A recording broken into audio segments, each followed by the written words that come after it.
Good afternoon, everyone. It's my great pleasure on behalf of the Women in Mathematics Division of the SAMS Council to welcome you to our May 12, a celebration of Women in Mathematics event. Hosted by the Mathematics Division of Stellenbosch University and organized in collaboration with the COE Maths and NITEX. I would like to acknowledge some special guests in the audience today. Professor Sibyl Moyo, the Deputy Vice-Chancellor, Research, Innovation and Postgraduate Studies at Stellenbosch. Professor Ingrid Revitsky, the Head of the Mathematical Sciences Department and Vice Dean of Teaching and Learning at SU. And Professor Zurab Yanalitsa, President of the SAMS Council. We are one of 165 events across the world from at least 50 countries celebrating this year the 7th edition of the Women in Mathematics May 12 event. This event is very special. It's live streaming from Stellenbosch University with participants from Stellenbosch, UCT. Perhaps you could indicate who's from Stellenbosch. Here we go. UCT, yeah, UWC, and finally AIMS.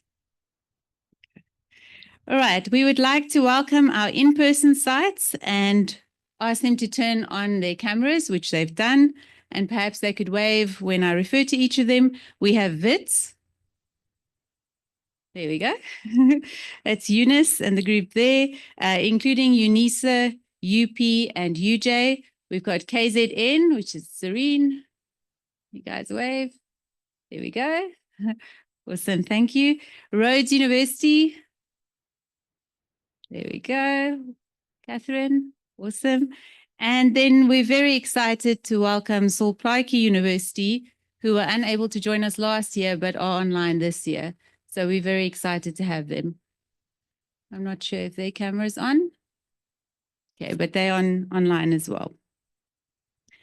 A special word of welcome also to many online participants from right across the country who were not able to be at one of the in-person sites, but have logged on to listen to the talk.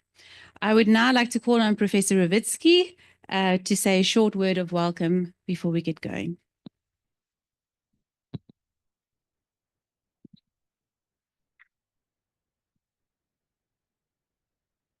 Right, it's a pleasure to welcome you to Stellenbosch University's offering of this Women in Maths Day event.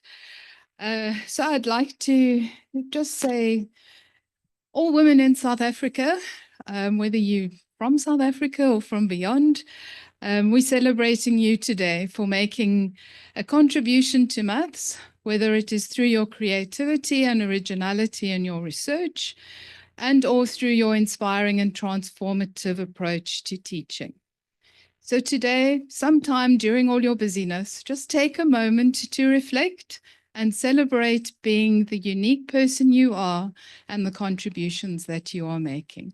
I hope you enjoy the talk. We look forward to it.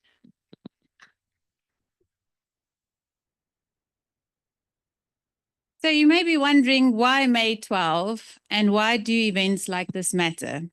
Please welcome Professor Moyo, who will speak to this and tell us a little bit more about its importance. Thank you so much, and I think it's afternoon. Good afternoon, everyone. It's great to see such a participation from both, I think, in-house and the people who are online as well. So I'm supposed to say a little bit about May the 12th. So as you know, today we celebrate Maryam Mirzakhani, who was the first female mathematician to get the medal, the maths field medal. So I had a chance to just go to Google Scholar before I say what today is about.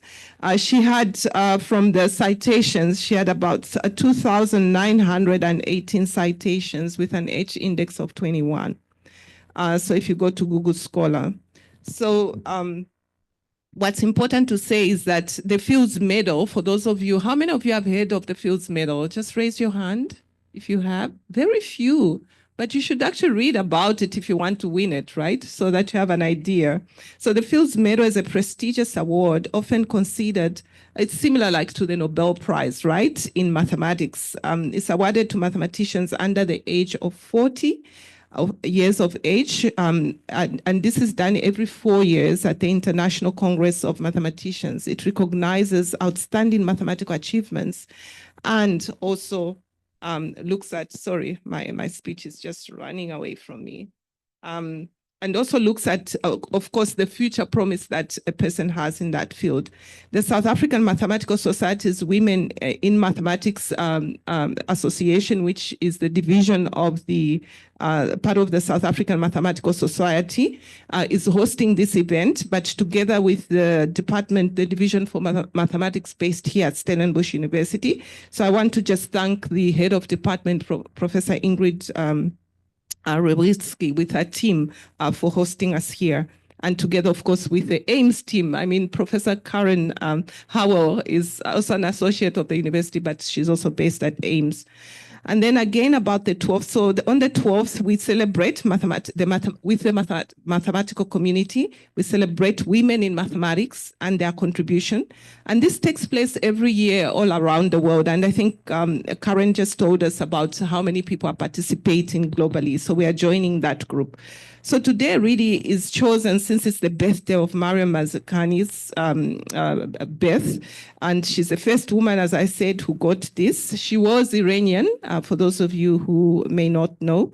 And on the 13th of August, 2014, she was honored with a Fields Medal, which is the most prestigious medal in mathematics, as I mentioned, becoming the first woman to win the prize. And we hope that there will be many more, I think, from the continent especially, that participate. But to do that, you need to know about it so that you know how to position yourself to make a contribution. So the award committee cited her work in the dynamics of geometry of Riemann surfaces and their moduli spaces as part of that. And in fact, her most cited paper has something like, it's over 500 citations on this subject. So this year we are part of 140 events. And as part of Stellenbosch University, I really want to thank you, I think, for the organizing committee for organizing this, and NISEX as well, which is a network of all the 26 public universities. And I look forward to our speaker, Jillian Reilly, whom I want to welcome as well. And we look forward to hearing from you. So thank you so much and enjoy. Thank you. So now I'd like to introduce our speaker for the day. Jillian Reilly is a founder, writer, public speaker, and consultant who spent her 30-year career working in social, organizational, and individual change across Africa, Asia, and Central Europe. Jill has been published on international affairs in the Washington Post, Newsweek, and the LA Times. Her book, Shame, Confessions of an Aid Worker in Africa, chronicles her early career in the field of international aid. While her TEDx talk, Vain Aid, shares insights from her journey in the aid industry and the lessons she's learned about change making along the way. She was the co-host of Courageous Conversations, a podcast series that interviewed African activists and explores what it takes to create change throughout our careers. In her new book, set to launch later this year, The 10 Permissions, September 2025, Jillian offers up a playbook for navigating adult life in the chaos of the 21st century. Please join me in extending a warm welcome to Jillian Reilly. Thanks, Karen. Good afternoon, everybody. And good afternoon, everybody who's not here. I want to say what an honor it is to be here. I never turned down an invitation to be in a room of extraordinary women and the men who put themselves among extraordinary women. So thank you to you guys who are here. And I know by virtue of your presence that each and every one of you has walked in your own way an extraordinary path, right? Otherwise you wouldn't be here. Each and every one of you has probably crossed some boundaries, done things that were unexpected. We're here to honor a woman who was the first of her kind. And I kind of imagine that many of you are the first of your kind. The first in your family, maybe the first in your community to do something. And I really recognize the fact that that takes tremendous courage and tremendous persistence to keep walking a path that nobody else has walked before, and to keep doing it day after day after day. So I was really excited to be amongst women in mathematics. And just the name of that grouping kind of made me smile because it was like, you got in, you're in mathematics. A grouping that until not that long ago probably didn't include a lot of people who look like you, who look like me. There is still some novelty to your existence within this field. You're still going to walk into rooms where people might not expect somebody like you. You're still going to walk into rooms where maybe you're the only one who looks like you. Has that happened to any of you? Raise your hand if you've been the only one in your room, in a classroom or a conversation, who is a woman or a person of color or whatever it is. Have you ever been the only one there? I certainly have. So I'm aware that each one of you is walking a really tremendous path within your career. And I think what I want to focus on today is how you keep doing that. Because the reality is to keep showing up over and over and over again, to keep walking a tremendous path within your career takes tremendous courage, as I've said. And as I'm going to talk about in a minute, a lot of permission. So before I do that, I want to tell you a little bit about my story. I think you can hear from my voice that I'm not from here. I'm originally from the United States, but there I am, standing in front of Victoria Falls. My story in the path that I walked away from a lot of expectation was that I come from the middle of America, from a very sort of standard American Midwestern suburb, where the expectation for me was that I was going to go to law school, get a high-paying job, probably get married, probably have kids, that my life would look very much like my parents' life. But for reasons that I cannot explain to you, I decided that I wanted to come to South Africa. I was very interested in the change process that was taking place here. It was a long time ago. I'm slightly embarrassed to tell you, it was 1993. And I was sitting in the middle of America, and South Africa was going through this tremendous transition.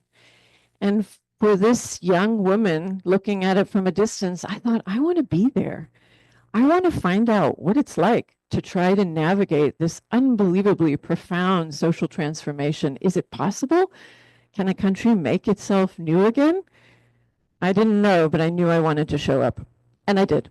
So I managed to get myself here. I worked for a human rights organization. I had the most tremendous experience. I didn't want to go back. Once I was on this very new path, I knew that I did not want to go back to the one that was expected of me back home. So I stayed and went all over the continent and eventually ended up running an HIV/AIDS program in Zimbabwe when I was 27 years old. So that's me right before I started to run that program. And the story that I want to tell with that is that I was 27 years old. I wasn't married. I didn't have children, and I was in charge of a $5 million AIDS project. So I walked into my very first meeting, and the people who were there from the Ministry of Health and from the US government said, "Hello, Mrs. Reilly." And I was like, no. I'm not married. I don't know. It's just Jill, Mrs. Reilly. And they kind of looked at me like, literally like, what? Like it does not compute. And they kind of paused for a moment and then in the next breath said, "We're very happy to have you, Mrs. Reilly." I was like, okay. And then it happened again. I showed up again to another forum where it was like, "Everybody, we'd like to welcome the new director of the program, Mrs. Reilly." And I'm sitting there going, oh my goodness, how do I tell them that there is no Mr. Reilly? There was no Mr. Reilly. So I call this part of my life becoming Mrs. Reilly, because I essentially became the person who they thought a director looked like, right? Because directors weren't supposed to be young. They weren't supposed to be skinny little chicks like that. They were supposed to have authority, right? They were supposed to be married. They were supposed to have babies. They were supposed to be, female authority came through sort of motherhood, through marriage. And I had none of those things. I was like, okay, well, I guess I'm just going to have to be Mrs. Reilly for a little while. I told them that my husband was in Johannesburg and he was going to come and meet me, and that seemed to satisfy them for a little while. What happened over the course of the next 3 years while I was running a program in the middle of the biggest AIDS epidemic was that becoming Miss Reilly meant that a certain part of me disappeared, right? Because I was always trying to be the person that I thought they expected me to be. When I realized they were a little bit confused by the person that I was, by this young woman, I tried to become sort of a version of what I thought they would want me to be. So I was super productive. Like I got my reports out before anybody expected them. I was constantly sort of earning their approval by being hyper productive and really on it. They're like, wow, you're amazing. You get a lot done. I was like, yes, yes. I was deferential at times because I didn't want to ruffle any feathers. Because I was worried that if anybody got really pissed off with me, they'd be like, who are you anyway? They'd start asking questions about what this young woman knew anyway. There was an inherent illegitimacy to me. I could never shake, right?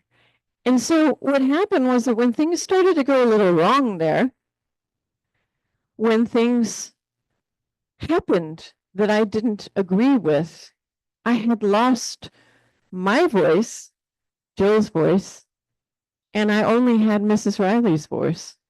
So the process of kind of raising my voice and saying, but I don't think we're doing the right thing. But I'm not sure we should be doing this. I felt too afraid to say those things because I was afraid that people would say, what do you know anyway? So I spent a good part of that time kind of disappearing as myself and becoming something that I thought I should be. And at the time, as a 27-year-old, I had no idea. I left, actually. Eventually, I just left because I thought, I don't know how to be a young female dynamic director. Mind you, this was a while ago. Things have changed. But for me at that time, I just thought, I don't want to be Mrs. Reilly anymore. I want to be me. And I didn't know how to be Mrs. Reilly and be Jill Reilly and be the director of a $5 million AIDS project. So I left, and I spent quite a lot of time after that sort of thinking about that process of disappearing, of not being the fullest expression of myself when I needed to be it the most. I had like my dream job at a really young age, and instead of kicking ass, I just became hyper productive, right? And it's not uncommon. I had been raised for achievement. Everything about my whole path that had brought me there had been A student, top of my class. I'd achieved everything everybody else expected of me. But when it came time to get authentic, to get real, to be fully myself, I had no idea how to do that. What had wired me for achievement, and boy, had I achieved, had not wired me for authority, to believe in myself, to back myself, to say things that might have been uncomfortable, to have conversations to say, I'm not Mrs. Reilly, and that's okay. I'm good, just the way I am. We, in this world right now, and even back then, spin out so many high achievers. I mean, I have 2 teenage sons in a school here, and every single one of the top places is filled by a woman, a young woman. We are spinning out lots and lots and lots of young girls and women who are super high achievers. They sit right at the top, who are striving and chasing the next piece of recognition, who want to meet the metrics and who want to succeed. And this world is full of young high achievers and a lot of women who disappear mid-career. And one of the things that I want to talk to you about in that regard is authority. So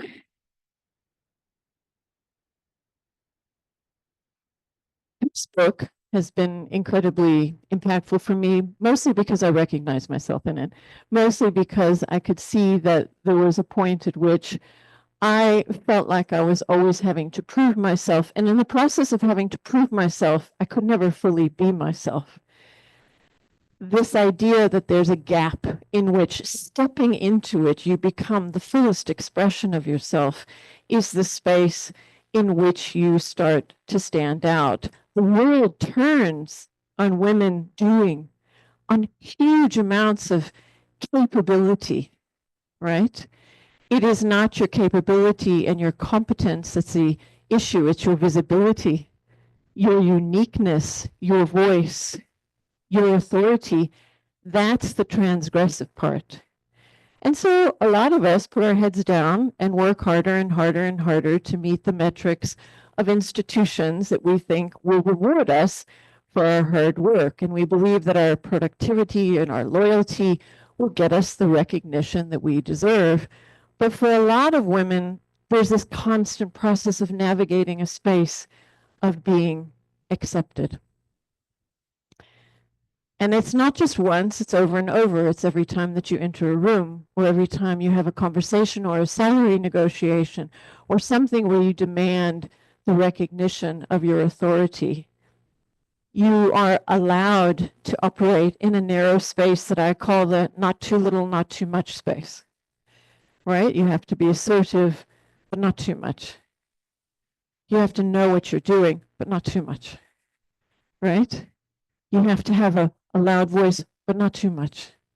So within that narrow space is a lot of the disappearing, the not standing out. It's woo! There's a narrowness in which a lot of burnout, a lot of resentment, a lot of I give up takes place. And that is reflected in statistics today when there have never been fewer women in top leadership positions than today. Right? And some of that is because that constant navigation process of spaces in which you're allowed to exist within a very narrow space starts to feel smaller and smaller. It's in that narrow space where you don't feel you can fully stand out, stretch out with your opinions, your value, your ideas, that a lot is lost.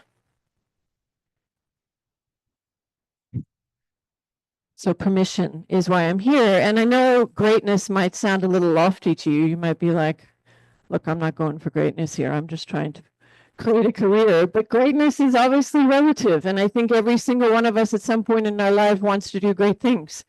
So what is doing great things going to look like for you? It doesn't have to be world changing.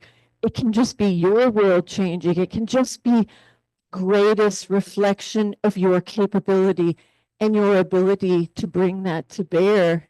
And that means you won't get permission for that, right? The institutions aren't going to give you permission.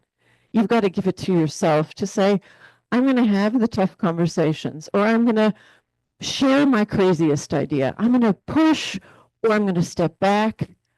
But it means not asking for permission from others to give it to you. And it's not that any of us necessarily does that explicitly, but somewhere inside of us, it's like, is it going to be okay?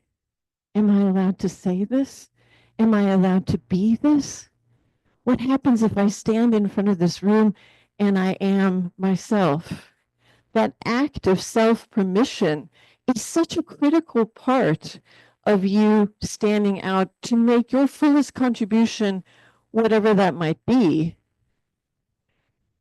So when I talk about permission, a lot of this is born of my own 30 years working in change and 30 years working in growth, where people are sort of subconsciously waiting to know that it's going to be okay. And it might not be at the front of their minds, but at the back of their minds, it's like, what happens if I do this? What happens if I have that conversation with my boss?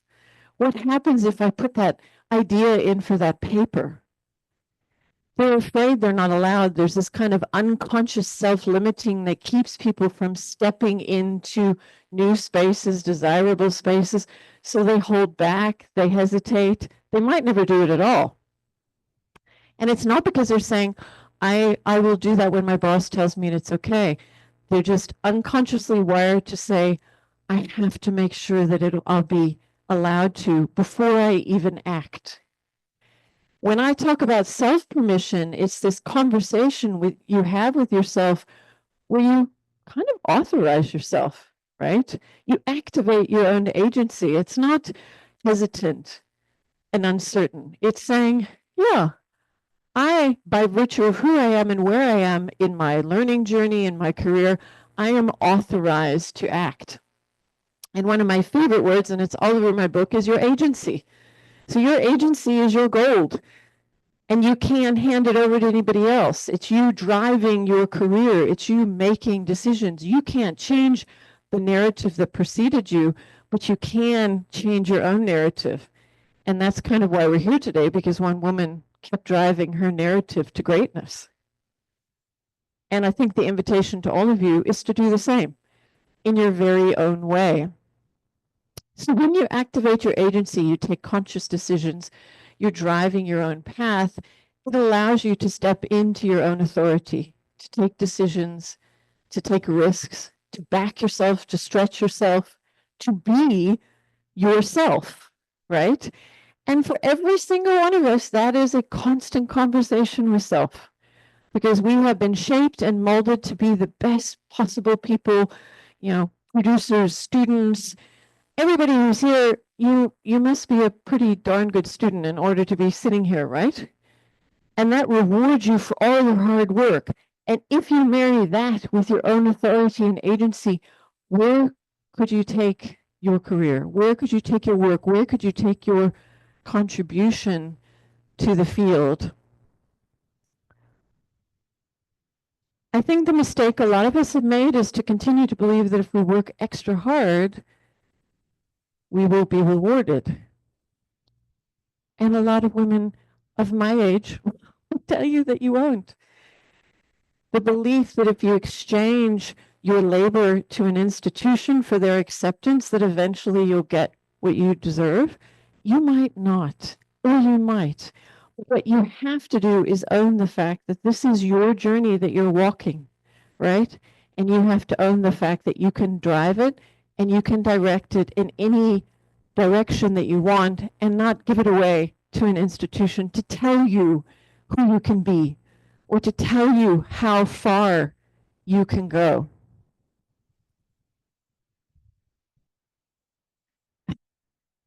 We traveled a distance as women in workplaces, as women in academia, as women in all sorts of spaces. And, we've moved from fitting in and being compliant to leaning in. And a lot of women got very burnt out when they tried to lean in harder and harder to a system that frankly was like, not that interested.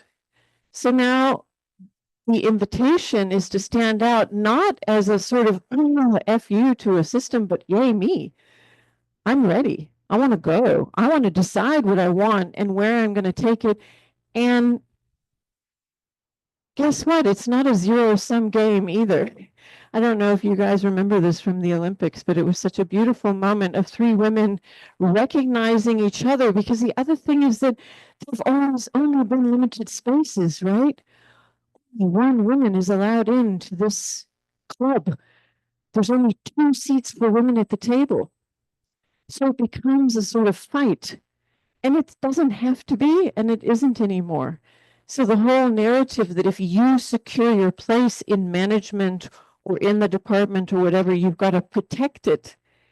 Maybe you don't. Maybe your job is to recognize and create space for other people, because that's old. And the world is allowing us more and more to create spaces that we want to move into, not as individuals, but together, right? Because that's the beauty of this kind of grouping, is that it's not me versus you. It's us trying to figure out how together we move forward and create the space for everybody to kind of shine in their own way.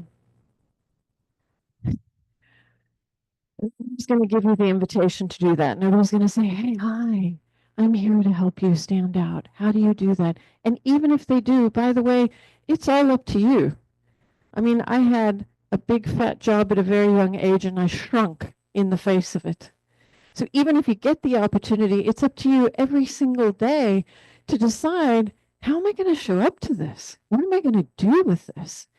And that agency and that authority that you own to drive your own path is something that has never, ever been more valuable than now, as the job market sort of becomes unrecognizable, as the world is hugely disordered from what it was even 5 years ago. Your ability and your need to drive your own path is absolutely critical. And that's really, for me, what these 10 permissions that I've put together are all about. They're about helping you think about how you navigate a path in this chaotic world that actually requires you to stand out. Because every single one of us in here knows it is a busy marketplace of people, of ideas, of noise. How you stand within yourself is the difference between you disappearing and you going even farther than maybe you could have imagined. So here are my 10 permissions. And I'm going to just jump through them. The idea is that each one of them kind of turns a very old script about how you're supposed to behave as a successful adult on its head and urges you to kind of engage with yourself around how you're allowed to behave and what you're allowed to do. The first one, of course, is be willful. You know, the willful child was always the problem child. The willful person was always the one that was a little unwieldy. Ooh, what are we going to do with that? And you were taught that to succeed, you put your head down, right? You played by the rules, because if you didn't, you might get in trouble. And in this world, compliance gets you only so far. Nobody's telling you to be a rule breaker, but we are telling you to define who you are and what it is that you want, right? What do I want? Nobody ever wanted to hear that before. It was always, how do I figure out what everybody else wants and then satisfy that? Whereas in this world, if you don't know what you want, you're going to be adrift, because there's 1,000 different directions you could go, and any one of them could be right. But also because it's a really fluid and malleable world. So more than ever, if you know what you want, you can set out to go and create it, right? The world isn't as fixed as it used to be. There is more space. So how do you step into that with intention? How do you move through it in the way that you want to? Go astray. Traditional success stories were linear, right? You picked your lane and you stayed in it. This is who I am. And, you know, it might be somewhat crazy for me to say to you all as mathematicians, but even as mathematicians, I would urge you to say, you have the ability to use that capability in a variety of different ways. So in addition to, and instead of saying, I am a mathematician, I know how to apply mathematics in a variety of different contexts. Because this is a world that's asking you to go out with your unbelievably valuable skills and figure out how to contribute to things in ways that didn't happen before, right? It's not all put your head down and navigate hierarchies, because the hierarchies are collapsing. There isn't a middle management anymore. There aren't these middle spaces. So you've got to kind of go out and discover a path that is yours. And in all the curves is the space for you to learn and grow. So you all are learners, obviously. That commitment to ongoing learning, to embedding it in your path, to that path being adaptive rather than fixed, is really, really critical. Because if all you do is put your head down and go straight, there's a very good chance you're going to get knocked off course at some point and not know where to go from there. Take it outside. This is both literal and metaphorical, in that it's about a world that is calling us outside of digital spaces, outside of head down spaces. I talk about it being head up and looking around, as opposed to head down and doing your thing.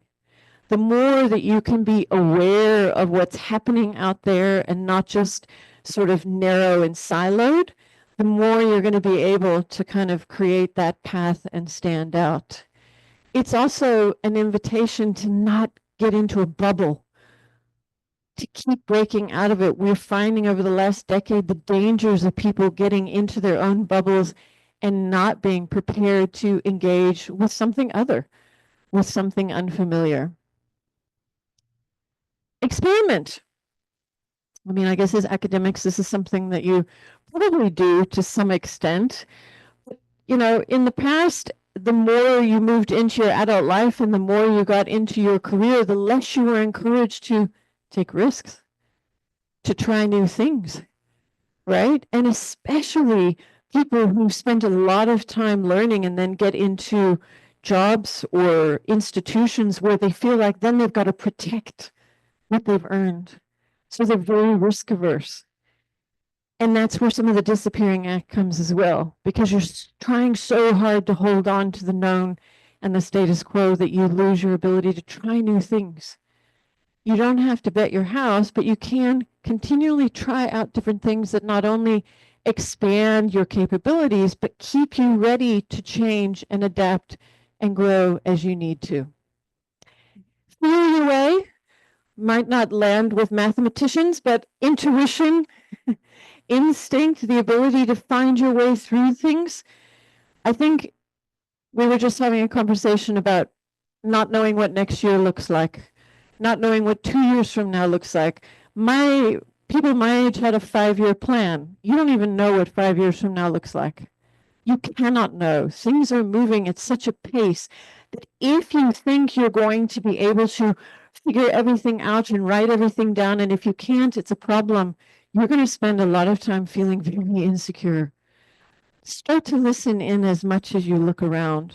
Cultivate that inner voice that tells you what you think right and wrong is, because the more noise there is, the more options there are, the more you've got to back yourself and trust yourself that you know best what's right for you, because you do. You actually do. There's nobody who's an authority in you like you are. So trust that. Don't wait for somebody to say, I'm now old enough to be an authority. You are right now, whoever you are, wherever you are. Forget about the future. Ooh. You know, again, 20th century thinking was you acted deductively. You figured out where you want to go and then you worked backwards from there. In a place, again, where our line of sight is so much shorter, it's very hard to use the future as your point that you're moving towards and work from there. You might not know. Leaning into not knowing might not be easy for people who work in mathematics. I don't know. Leaning into not knowing. Because in saying, I don't know what the future is going to look like, means that you open yourself up to a more inductive way of operating, where it's more about your current options than your future predicted outcomes, right? You're more about optimizing the present than trying to deduce what to do based on what you want to happen in the future. Think small, very much aligned with that. I think we've all been sort of raised to feel like we've got to have big plans and big dreams and big this and big that. And if we don't have it, we somehow feel very inadequate. Like if we don't know what the next big thing we're going for is, it's like there's something wrong with me. And again, I think in a hugely disruptive world, the ability to think small and sort of find your way through things is actually a great strength. Okay? You don't have to have a big plan. All you've got to do is have your next best option and keep sort of optimizing from there. That's part of that inductive sort of finding your way. Travel light, which was an antidote to the idea that you keep accumulating responsibility and you keep accumulating status as you go. I can't tell you how many people I know right now at my age who are opting out of all the duty and responsibility because they've realized that actually they want time with family. They want time with for themselves. They're not assuming that their goal is to just keep accumulating more and more sort of responsibility within a system, right? Because it ends up burning you out. So I'm not saying you shouldn't do that, but I am saying don't assume that your best career path involves you constantly just getting more and more and more. As part of going astray, you might find that there are periods in your life where you step back, where you take time off. When you don't go for the next big job, but you go for the thing where you're learning more. That's okay. those are the paths that are perfectly valid now and might be more valuable for you than something else. Look for trouble. In the book, I say, look for a teacher, not a fight. So a lot of times the hardest things, the thorniest things, the most contentious things that a lot of high achievers have been told to avoid, oh, I don't want to get involved because it might hurt my reputation, or sometimes those are the places where you learn the most, right? And in a world that's in deep trouble, we need the best minds to be willing to give a damn about something. So it's both an invitation to not steer away from things that you think are challenging or contentious because you're afraid you'll get in trouble if you're involved with something that might be troubling. It's also to say we're entering into an era where some of the biggest social challenges, the biggest challenges facing our world require some of the best and brightest people to go after them. And over the last 20 years, a lot of the best and brightest people have stayed completely away from anything troubling because they didn't want to get involved. So look for it in whatever shape that takes, big or small, and let it teach you, and let it teach you what matters to you, because that's a currency that will always help you stand out. And last, make believe, which is believe you can make things and make things that you believe in. So again, we're moving into a world that is, you've heard about the creator's economy, and I don't see that as a social media thing. I see that as being part of helping to create new ways of working, new ways of looking at old problems. Approaching things with a creative mindset is the point here, believing that you might be involved in creating new ways of doing things for corporates, for schools, for your own institution. With the advent of AI, with all the social disruption that's taking place right now, we need people to enter into conversations wanting to create a different way forward. The old ways of working and the old ways of being are moving away, and now we need people to step into a belief that they are allowed and they are capable of making new ways. And that can be all of us. That can be every single person in this room. I obviously scooped up every permission quote I could find. I don't know if any of you know Mark Manson, but when I saw this one, I particularly liked it because I do find a lot of the people that I work with, whether in corporates or in communities, kind of eventually realize that nobody's coming to tell them it's okay. They have to make the decision to do whatever it is themselves, right? And whatever that is, whether that's, as I said, the conversation you're going to have, the idea you're going to put out, the decision you're going to take, all of that involves you and you. We can often think that it's about the society or the world or the institution, and it is not to say that those things don't put up big barriers for us to kind of bringing the best of ourselves. But the reality is most of the time we are the ones who are giving ourselves the green light to act or not. We are the ones making the choices. Nobody told me I had to be Mrs. Reilly. I was. I needed to give myself permission to be myself, to stand out, no matter how uncomfortable that felt, no matter how weird that felt, instead of playing the role that I thought would keep me safe. And that permission I had to give myself. And so the invitation today and the invitation in the book and the invitation in everything that I do is to enter into that conversation with yourself about who are you allowing yourself to be? How are you allowing yourself to show up? And within that space, how do you start to create ever more comfort for you to bring the very best of your unique contribution? Because everybody here has a unique contribution that nobody else can make. And it is up to you to give yourself permission to bring the fullest expression of that. So thank you very much.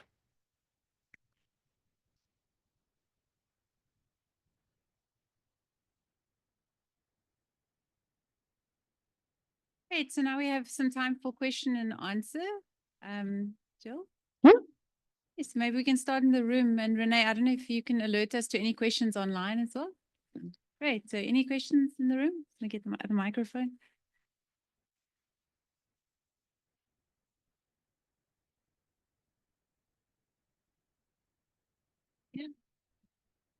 Thank you very much for a fantastic presentation. I just wanted to make a comment that a few times when you said you're not sure if maybe mathematicians will struggle to follow your instruction, let me say it's actually the other way around. Okay. Your guidelines are exactly what you should follow to be an excellent mathematician. Okay. Fantastic. Thank you Sorry. very much. I had no idea I was perfectly aligned with. Any other questions?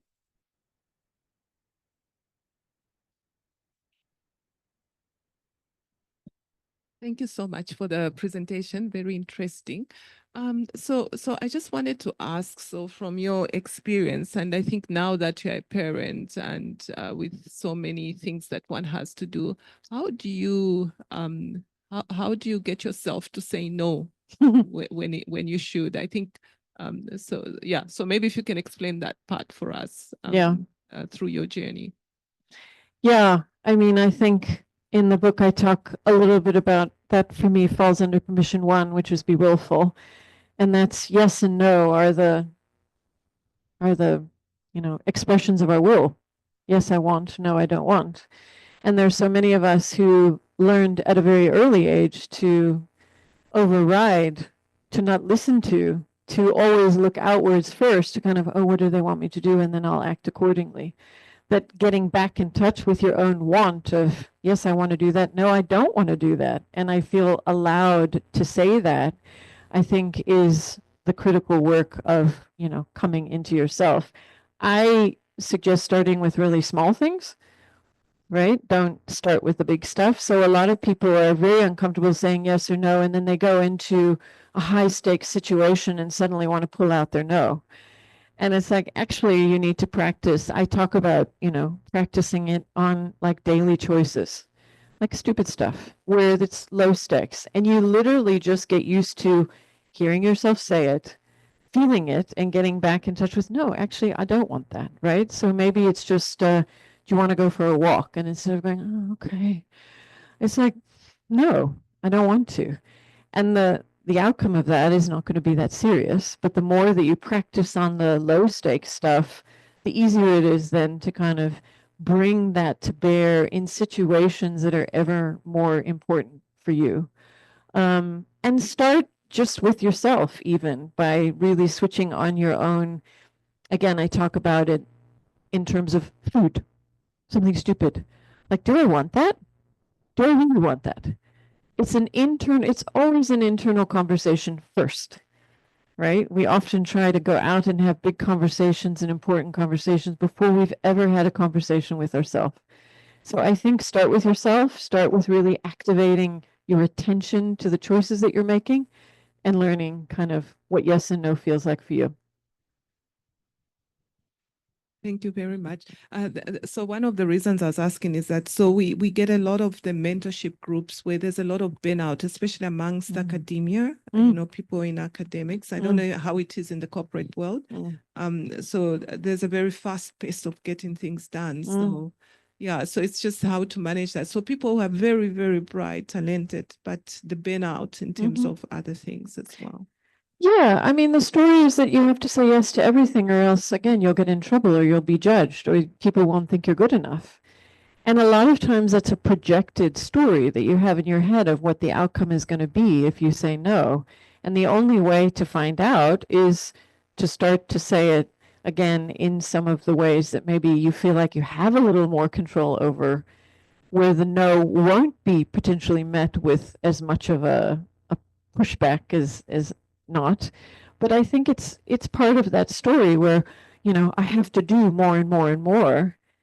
And I think it's very hard as an individual to kind of shift that story. But if we allow ourselves collectively to say, and I think COVID did an incredible job of giving people permission to say yes and no to things in certain ways that we couldn't, because it created this incredibly fluid space.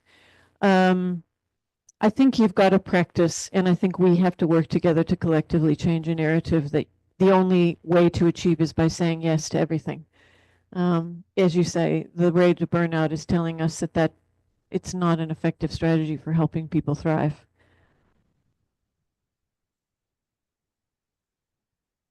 Any other questions? Renee?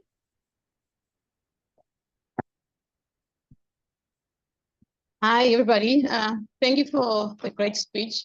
For me, the question that I have is, what do you do when you find that you're trying to knock at doors, and whatever doors that you're trying to knock, that you feel that they are slammed at you, that the doors are just not opening? What's your advice? Well, I think I would get hyper aware and self-observant and curious about which doors I'm knocking at, and observe myself knocking at them and figure out, what's going on here? What is it that I'm looking for in these situations? And why is it that I continue to get sort of no in response? I think the reality is that a lot of times doors do stay shut when you're walking on a new path, and the biggest task you have is learning from that. So I had about 60 rejections of my book before somebody finally said yes.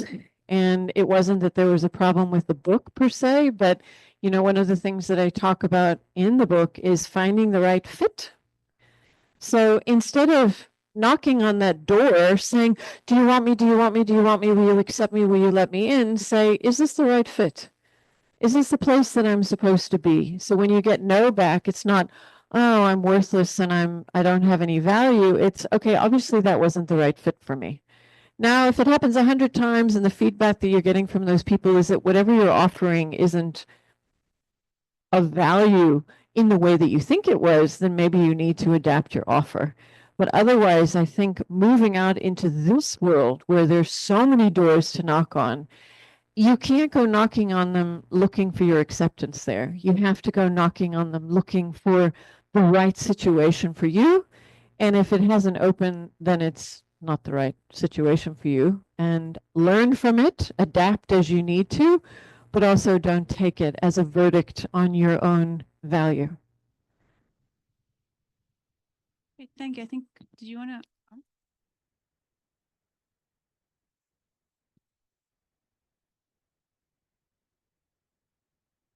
Thank you. Thank you for the most inspiring talk. My question is in terms of living up to expectation in the environments that we work in.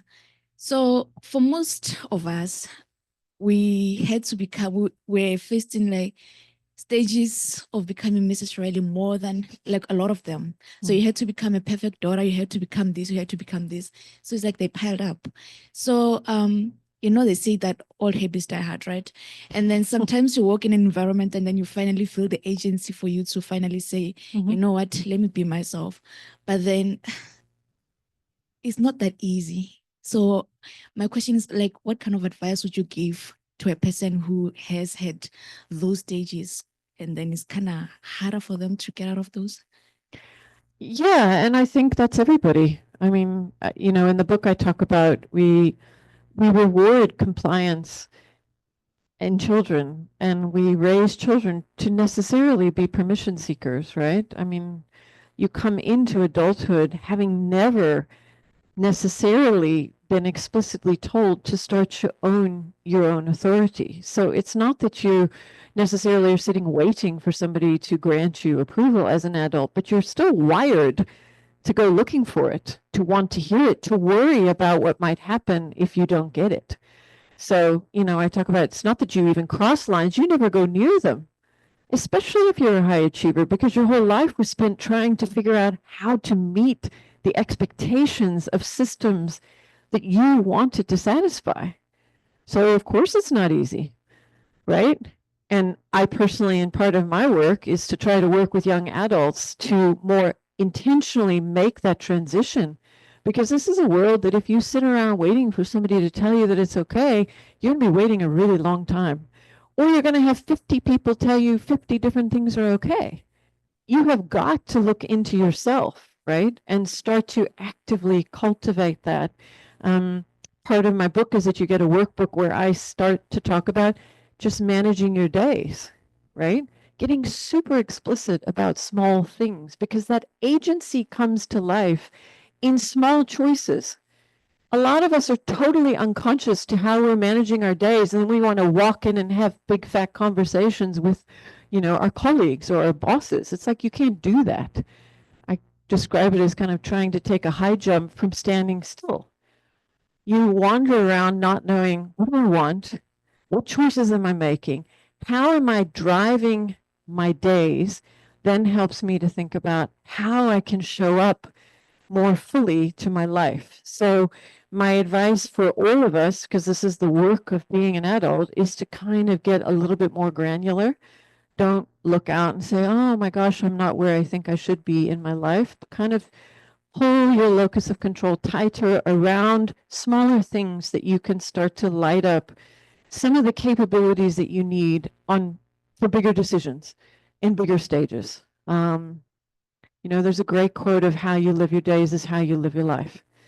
So when you start to kind of narrow down your unit of attention around, the choices that I'm making and the ways that I'm living, it makes it much easier to then start to navigate out into other spaces with a little bit more intention.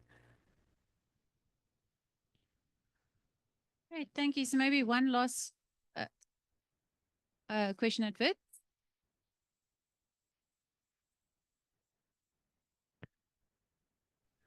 Yeah, there is a question.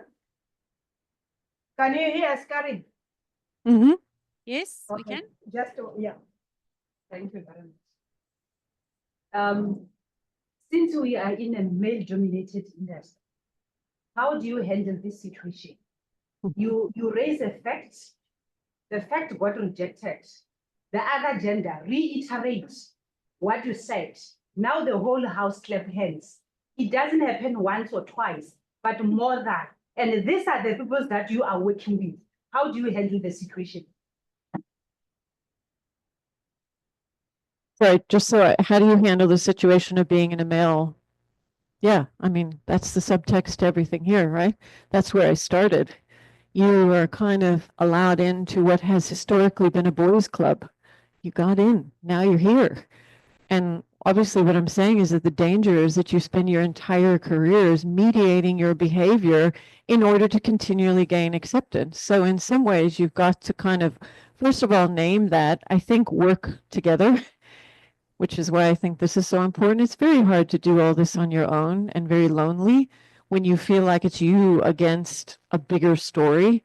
I think part of the beauty here is that you do have each other. And I think, again, I would urge you to kind of, as much as possible, get super intentional about yourself and the choices that you can make and the choices that you do have control over, and try as much as you can to not give your energy away to things that you don't have control over. I know it's easier said than done, but it's easy to get sucked into a whole lot of issues and a whole lot of dynamics that you cannot do anything about.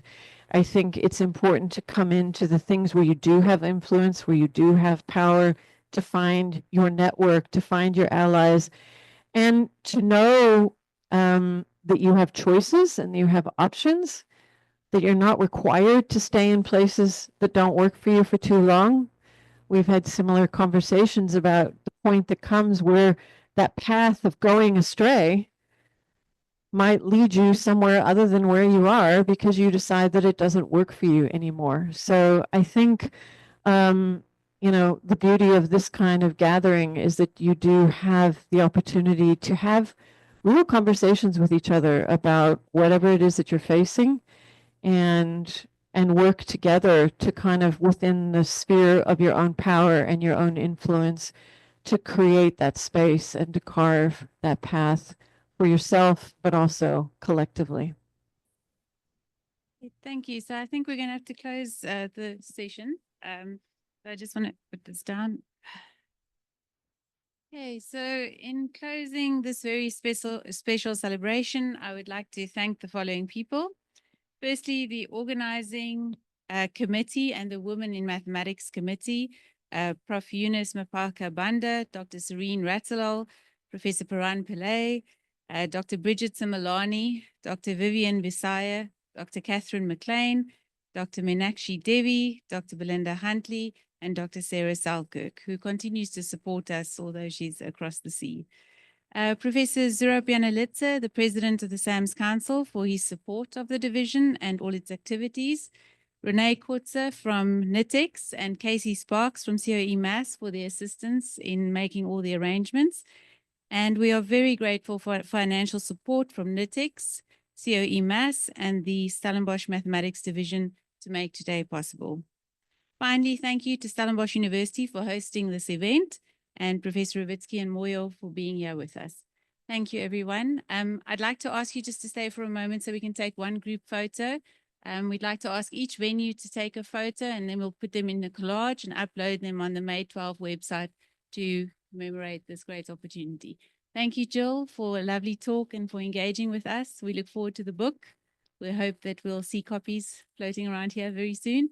So thank you for being with us. Thank you, everyone.